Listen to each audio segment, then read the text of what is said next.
Hey guys, this is Amit, and we are going to do a 1 minute challenge today to learn something new to improve our Notepad++ skill. So let's get started.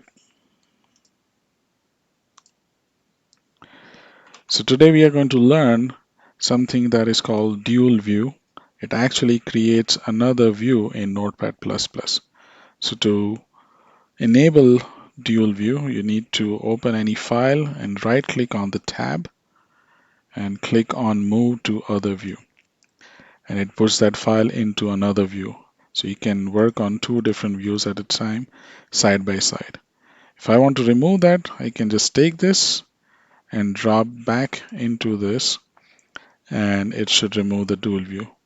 Now, if I want to clone this file, I can right click on it.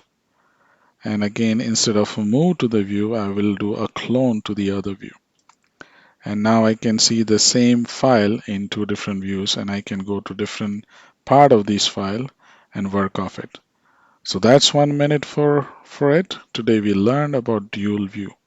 Thank you very much.